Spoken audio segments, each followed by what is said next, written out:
இந்த நரிக்குறவர்கள் ஆக்சுவலாக தமிழ்நாட்டிலாம் பார்த்தீங்கன்னா அவங்களாம் இருக்க இடமே இருக்காது. ஆனால் இங்கே வந்து நிறைய ப்ராஸ்பர் ஆகிருக்காங்க, ரொம்ப செழிப்பாக இருக்காங்க. அப்படி அது பற்றி அது அவங்களுக்கு வந்து இந்த சுவிசேஷம் அறிவிக்கப்பட்ட உடனே ஏறக்குறைய நான் உங்களுக்கு சொன்ன மாதிரி நம்முடைய பாஸ்டர் வந்து 1994 96 வரைக்கும் வந்து போயிட்டு ஊழியம் பண்ணிட்டு இருந்தாரு.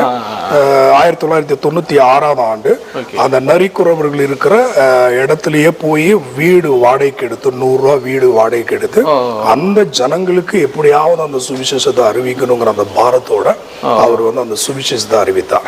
இன்னைக்கு நீங்க பாக்குற எல்லா அற்புதங்களும் அடையாளங்களும் சொல்லப்பட்ட அந்த சுவிசேஷம். அது ஒரு தெருக்குள்ள போனாலே நிறைய பங்களாஸ் இருக்கு, அந்த பங்களாமே வந்து அவங்க தான் அப்படிங்கிற மாதிரி அந்த சுவிசேஷத்தின் மேல அவங்க வச்சிருக்கிற நம்பிக்கை ஆண்டவர் வந்து அவங்கள வந்து அந்த அளவுக்கு இடம் வந்து நரிக்குறவர்கள் இருக்கிற முதல் காலனி பக்ஷராஜபுரா ஃபர்ஸ்ட் காலனி அப்படின்னு சொல்ற இடத்துக்கு வந்து நம்ம வந்திருக்கோம்.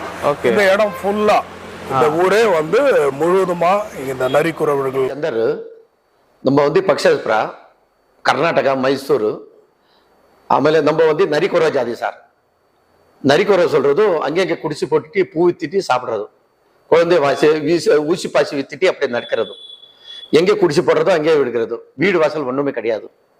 நம்ம வந்து இது வந்து இறமையா இருக்கிற ஜாதி. நம்ம காலிக்கு இறமையா இறக்கிட்டு ரத்தம் குடிக்கிறது. நம்ம ஆண்டவனே தெரியாது, நமக்கு ஏ சுவாமினே தெரியாது. நம்ம ஆதிவாசி குடிவுகளுக்கு இந்த நரிக்குறவ ஜாதிக்கு இந்த சாமியே தெரியாது, ஏ சுவாமினே தெரியாது. நம்ம ரத்த குடிக்கிற ஜாதி.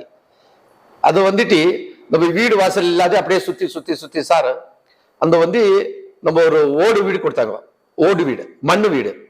அந்த மண்ணு வீடு தான் அதுல மழை பெய்ஞ்சிருது, நிக்கிறதுக்கு ஆகாது, உடஞ்சி போச்சு. அந்த வீடெல்லாம் இந்த கோடையெல்லாம் உடஞ்சிட்டு அந்த மழை அப்படியே சுடுறது, இந்த பாத்திரம் அங்கங்கே வச்சிருது.